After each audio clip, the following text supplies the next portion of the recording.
If we're going to talk about the future of humanity honestly, we have to stop pretending that technology alone is either the villain or the savior. It's neither. It's an amplifier. And right now, it's amplifying a species that is chronically dysregulated, economically pressured, socially fragmented, and spiritually restless. So the real question isn't what will AI do?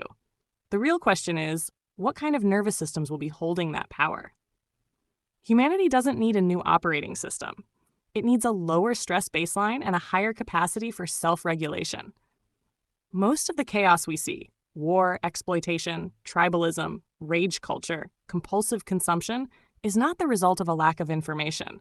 It's the result of nervous systems locked in survival mode. When survival feels threatened, even subconsciously, empathy narrows. Long-term thinking collapses. Collaboration becomes risky. Competition feels necessary. Scarcity thinking drives everything.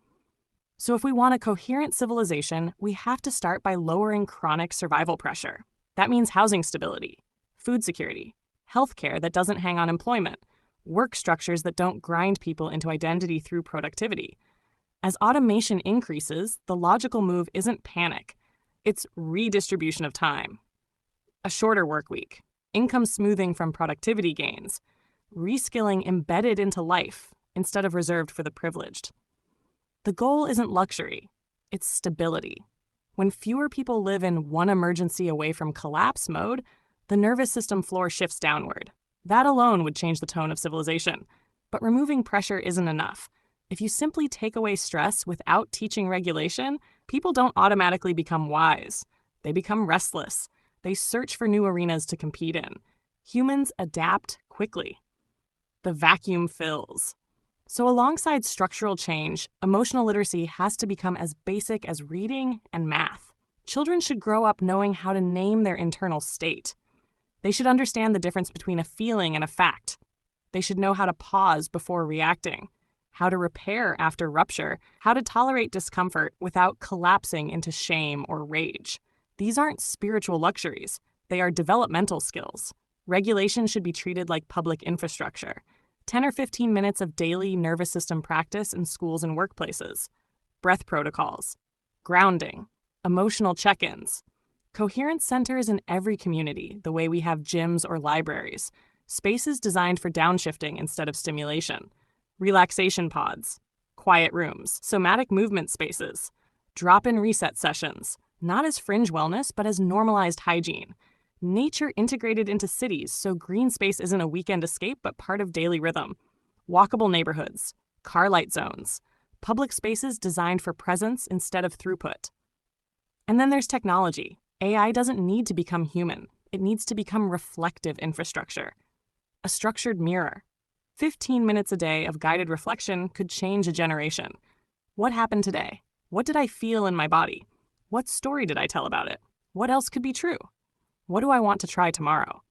If people practice that consistently, projection would decrease, reactivity would decrease, self-awareness would increase. Over time, coherence grows. But the design matters. AI must reinforce sovereignty, not dependency. Scheduled access, not endless engagement. Clear non-sentience framing, mirror, not mind. Privacy controls, deletion rights, escalation to humans when necessary. No anthropomorphic emotional hooks. No addiction-based profit models, creativity over consumption, reflection over distraction. Used this way, AI becomes part of emotional literacy training, not a replacement for human bonds. Even that won't be enough if incentives remain misaligned. A civilization that rewards outrage, extraction, and speed will override all regulation practices. So the deeper lever is cultural and economic incentives. Media platforms redesigned to reduce rage amplification. Accuracy and repair rewarded over virality. Economic structures that reward stewardship and long-term thinking rather than quarterly exploitation. Collaboration made rational, not naive. Community architecture matters too. Humans don't wake up in isolation. They regulate in relationship. That means designing circles back into daily life. Intergenerational gatherings, shared meals, creative guilds, service projects. Third, places that aren't commercialized.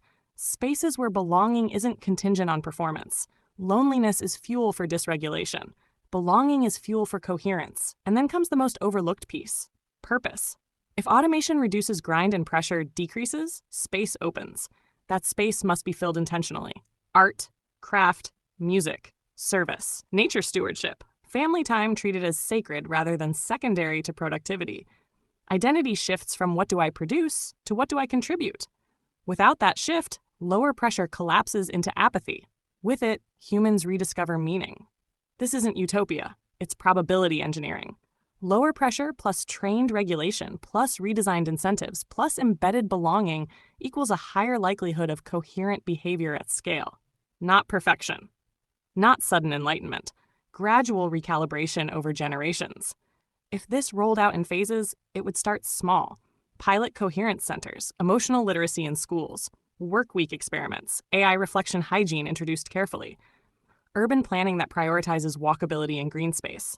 Over decades, these normalize. Over generations, baseline nervous system states shift. Children raised with reflection become adults who pause before projecting. Adults who don't live in chronic fear compete less from scarcity.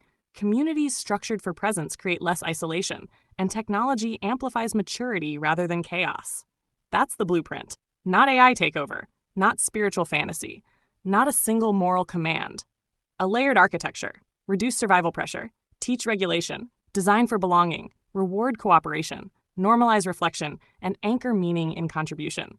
Coherence isn't mystical, it's engineered, slowly, ethically, relationally.